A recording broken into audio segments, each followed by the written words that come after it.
The Islamic life circle کے تمام دیکھنے اور سننے والوں کو السلام علیکم۔ آج جن نبی کا ذکر ہے وہ واحد نبی ہیں جن کی خطا کی وجہ سے اللہ نے انہیں سزا دی، اور وہ واحد نبی ہیں جن کی قوم پر اللہ کا عذاب آتے آتے ٹل گیا اور ان کی تمام قوم نے کفر و شرک کو چھوڑ کر اسلام قبول کر لیا، اور جن کی غلطی کی وجہ سے اللہ نے انہیں کیا سزا دی اور ان کے ساتھ ساتھ ان کے بیوی بچوں کو کن کن آزمائشوں سے گزرنا پڑا اور کیسے وہ ان سے جدا ہوئے، یہ سب جاننے کے لیے ویڈیو مکمل دیکھیے گا۔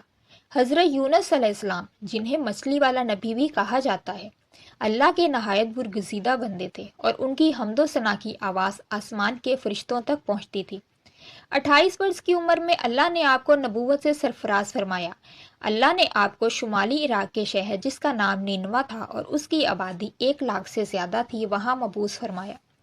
وہ لوگ بت پرست تھے اور بادشاہ کو سجدہ کرتے اور اسے ہی خدا مانتے تھے، اور اس کے کہنے پر دیوتاؤں کو سجدہ کرتے تھے اور انہی سے منتیں اور مرادیں مانتے تھے۔ نینوا کا عروج والا شہر اللہ کے پیغام کو بھول چکا تھا اور بت پرستی اور گناہوں سے بھرا شہر بن گیا تھا۔ حضرت یونس علیہ السلام اپنی رب کی خواہش کو پورا کرنے کے لیے فوراً نکلے اور اس وقت کے بادشاہ کو پیغام حق دیا، اپنی قوم کو اللہ کی طرف رجوع کرنے اور بت پرستی سے بچنے کی دعوت دی۔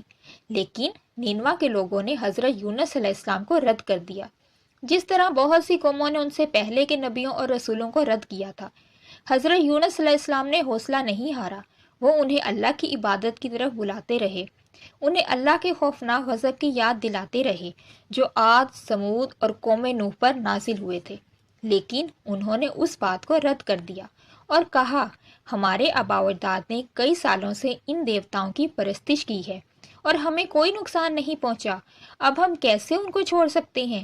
حضرت یونس علیہ السلام ثابت قدم رہے، انہوں نے اپنی قوم سے ہمت نہیں ہاری، ان کی لا علمی اور سخت الفاظ کے باوجود آپ انہیں اللہ کے عذاب سے ڈراتے رہے۔ انہوں نے حضرت یونس علیہ السلام کو کہا کہ وہ ان کی خالی دھمکیوں سے ذرا بھی خوف زدہ نہیں ہے۔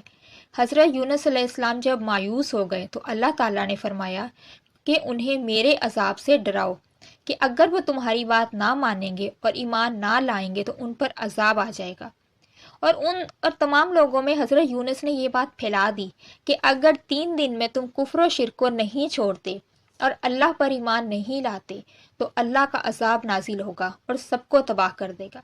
حضرت یونس علیہ السلام اپنی قوم کو عذاب سے ڈرا کر اللہ کے حکم کا انتظار کیے بغیر خود بستی سے اپنے اہل و عیال سمیت نکل گئے۔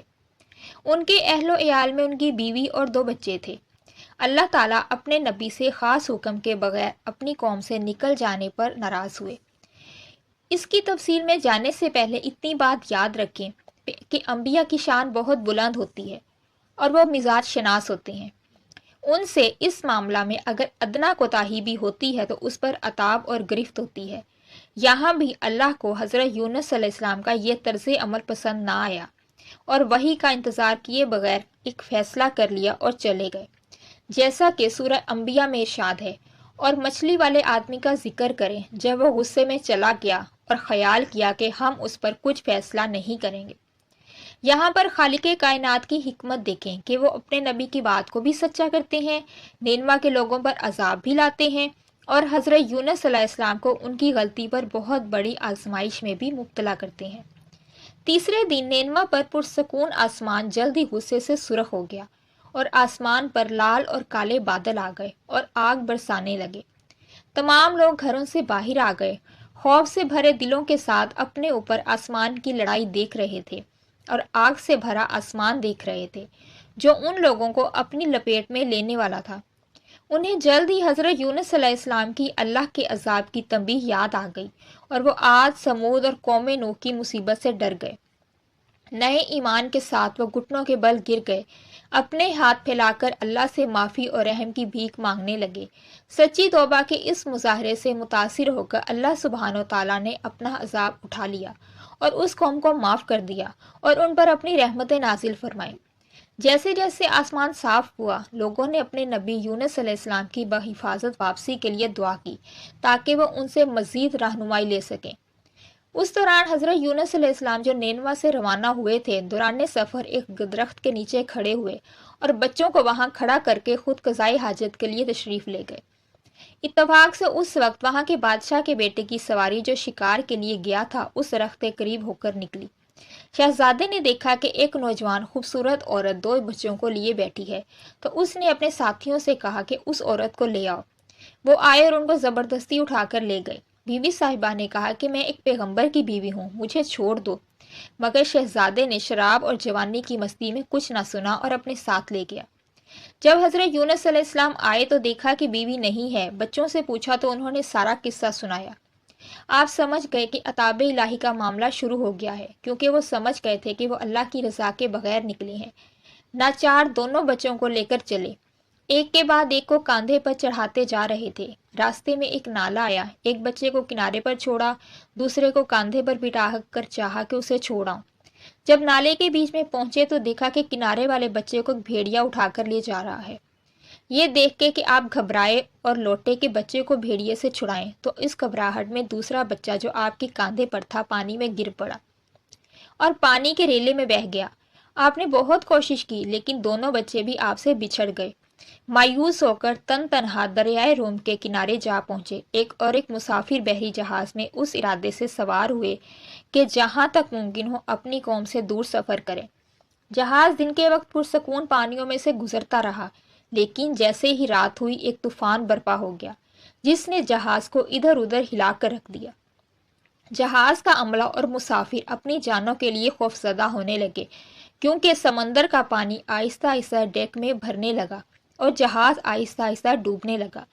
جیسے ہی طوفان رات بھر چلتا رہا، جہاز کے کپتان نے اپنے آدمیوں کو حکم دیا کہ جہاز کا بوجھ ہلکا کرنے کے لیے تمام غیر ضروری سامان اور اضافی وزن پھینک دیں۔ عملے نے ایک ایک کر کے ہر وہ چیز جو وہ کر سکتے تھے ضائع کر دی، لیکن ان کی کوششیں ناکام ہو گئیں۔ پھر جہاز والوں نے اپنے عقیدے کے مطابق کہا کہ جہاز میں کوئی ایسا شخص موجود ہے جو اپنے مالک کی اجازت کے بغیر بھاگ کر آیا ہے۔ لہٰذا قرعہ نکالا گیا تو حضرت یونس علیہ السلام کا نام آیا، کیونکہ حضرت یونس علیہ السلام جانتے تھے کہ وہ شخص وہی ہیں، کیونکہ وہ اپنے رب کی مرضی کے بغیر اپنی قوم کو چھوڑ گئے تھے۔ چنانچہ حضرت یونس علیہ السلام نے جہاز سے باہر سمندر کے بیچ میں اندھیری غضبناک لہروں میں چھلانگ لگا دی۔ جیسا کہ اللہ سبحانہ و تعالیٰ نے حکم دیا، سمندر کی سب سے بڑی وہیل سامنے آئی اور یونس علیہ السلام کو پانی سے ٹکراتے ہی نگل گئی۔ اس کے بعد وہیل سمندر کی گہرائیوں میں اتر گئی۔ حضرت یونس جو ابتدائی طور پر بے ہوش تھے، بیدار ہوئے اور اپنے آپ کو اندھیرے کی 3 تہوں میں گھرا ہوا پایا۔ پہلی تہ رات کی تاریکی، پھر سمندر کی تاریکی اور آخر میں وہیل کی پیٹ کی تاریکی۔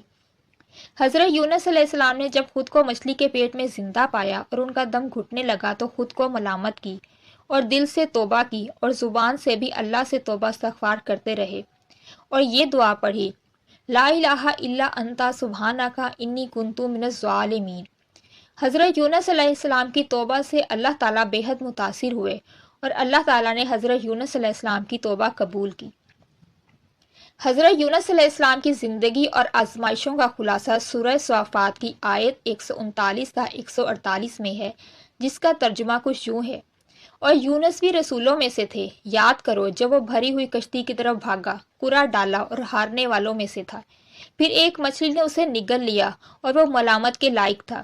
اللہ کی تسبیح کرنے والوں میں سے نہ ہوتا تو قیامت تک اس کے پیٹ میں رہتا، لیکن ہم نے اسے ایک وسیع و عریض زمین پر اس حالت میں پھینک دیا کہ وہ بیمار تھا، اور اس کے اوپر ایک لوکی کا درخت اگایا، اور ہم نے اسے 1,00,000 یا اس سے زیادہ قوم کی طرف بھیجا، اور وہ ایمان لے آئے جو ہم نے انہیں تھوڑی دیر کے لیے زندگی کا مزہ دیا۔ اللہ تعالیٰ نے وہیل کو حکم دیا کہ وہ اپنے رسول کو قریب ترین ساحل پر تھوک دے۔ وہیل نے اللہ کے حکم کی تعمیل کی، تیر کر قریب ترین ساحل پر پہنچی اور حضرت یونس علیہ السلام کو باہر نکال دیا۔ وہیل کے پیٹ میں تیزاب کی وجہ سے حضرت یونس علیہ السلام کا جسم سوج چکا تھا، اسے سورج اور ہوا سے کوئی حفاظت نہیں تھی، اس لیے اللہ نے حضرت یونس کے اوپر ایک درخت اگانے کا حکم دیا تاکہ اسے کھانا اور سایہ ملے۔ اللہ سبحانہ تعالیٰ نے اسے معاف کر دیا اور بتایا کہ اگر اس کی مخلصانہ دعا نہ ہوتی تو حضرت یونس علیہ السلام قیامت تک وہیل کے پیٹ میں رہتے۔ حضرت یونس علیہ السلام واحد پیغمبر تھے جن کی پوری قوم نے اسلام قبول کیا۔ اللہ تعالیٰ نے قرآن پاک میں یونس بن متی کی قوم کے بارے میں فرمایا، کیا کوئی بستی ایسی تھی جو عذاب کو دیکھ کر ایمان لے آئی اور اس وقت اس کے ایمان نے اسے عذاب سے بچا لیا؟ جواب آیا، کوئی نہیں سوائے یونس کی قوم کے۔ جب وہ ایمان لے آئے تو ہم نے دنیا کی زندگی میں سے ان سے رسوائی کا عذاب ہٹا دیا اور انہیں تھوڑی دیر تک فائدہ اٹھانے کا موقع دیا۔ خدا کی مہربانیاں شروع ہو گئیں، یہاں تک کہ اس نالے پر پہنچے جہاں آپ کے 2 بچے آپ سے جدا ہوئے تھے۔ اس گاؤں کے لوگ دونوں بچوں کو ساتھ لے کر کھڑے تھے۔ ان سے حال پوچھا تو انہوں نے کہا تھا، ایک بزرگ یہاں سے جا رہے تھے، ان کا ایک بچہ پانی میں بہہ گیا جس کو ہمارے دھوبیوں نے پانی سے نکالا، اور دوسرا بچے کو بھیڑیا اٹھا کر لے گیا۔ اس کو ہمارے چرواہوں نے بھیڑیے سے زخمی چھڑوا لیا، پھر اس کا علاج کیا۔ اس دوران بچوں کی نگاہ آپ پر پڑی تو آپ کو بچوں نے پہچان لیا، تو لوگوں نے بچے آپ کے حوالے کر دیے اور آپ علیہ السلام کو عزت کے ساتھ نالے سے پار کروا دیا۔ آپ حق تعالیٰ کا شکر ادا کر کے آگے بڑھے۔ جب اس درخت کے قریب پہنچے جہاں سے آپ اور آپ کی بی بی صاحبہ کی مفارقت ہوئی تھی، دیکھا کہ کچھ لوگ اس درخت کے نیچے بیٹھے ہیں۔ آپ نے ان سے پوچھا کہ تم کون لوگ ہو اور کس لیے یہاں بیٹھے ہو؟ تو انہوں نے کہا کہ ہمارے شہزادے کی سواری ایک دن یہاں سے نکلی تھی، کسی فقیر کی عورت یہاں بیٹھی ہوئی تھی، اس عورت کو شہزادہ زبردستی پکڑ کر لے گیا، اس دن سے آج تک وہ پیٹ کے درد میں مبتلا ہے۔ بادشاہ نے یہ دیکھ کر ہم لوگوں کو یہاں بٹھایا ہے کہ اگر ان بزرگ کا کبھی ادھر سے گزر ہو تو ان کو ہمارے پاس لے آؤ کہ شہزادے کی غلطی ان سے معاف کروائیں اور ان کی عورت جو آج تک پردے میں لپٹی ہوئی ہے ان کے حوالے کر دیں۔ آپ نے فرمایا کہ وہ فقیر میں ہی ہوں، چنانچہ بڑی عزت و اکرام کے ساتھ آپ کو بادشاہ کے پاس لے جایا گیا۔ بادشاہ بھی بہت تعظیم کے ساتھ پیش آیا، پھر آپ علیہ السلام سے دعا کی التجا کی۔ حق تعالیٰ نے آپ علیہ السلام کی دعا سے شہزادے کو شفا بخشی۔ پھر بادشاہ نے آپ علیہ السلام کی بیوی آپ کے حوالے کی اور بہت سا مال و اسباب آپ علیہ السلام کی نظر کر کے آپ علیہ السلام کو رخصت کیا۔ پھر اللہ کے حکم سے آپ اپنی قوم یعنی نینوا میں گئے اور شہر نینوا اور موصل کی سرحد تک پہنچے۔ پھر آپ علیہ السلام نے ایک شخص کو لوگوں کی طرف بھیجا کہ آپ علیہ السلام کے آنے کی اطلاع دیں۔ بادشاہ آپ علیہ السلام کو خود لینے گیا اور آپ علیہ السلام کی بہت تعظیم و توقیر کی، اور مدت تک وہ لوگ آپ علیہ السلام کی فرما برداری کرتے رہے۔ آپ علیہ السلام اپنی آخری عمر تک نینوا میں ہی رہے اور دعوت و تبلیغ کا کام کرتے رہے، اور وہیں آپ علیہ السلام کی وفات ہوئی اور وہیں آپ علیہ السلام کا مزار ہے۔ اگر آپ کو حضرت یونس علیہ السلام کی زندگی پر مبنی یہ ویڈیو پسند آئے تو لائک اور شیئر کریں اور چینل کو بھی سبسکرائب کریں، یہ آپ کی طرف سے میری حوصلہ افزائی ہوگی۔ اور کمنٹ سیکشن میں اپنی رائے کا اظہار ضرور کریں۔ اپنا اور اپنے پیاروں کا خیال رکھیں۔ اللہ ہم سب کا حامی و ناصر ہو۔ حاضر ہوں گی ایک اور ویڈیو کے ساتھ، تب تک اللہ حافظ۔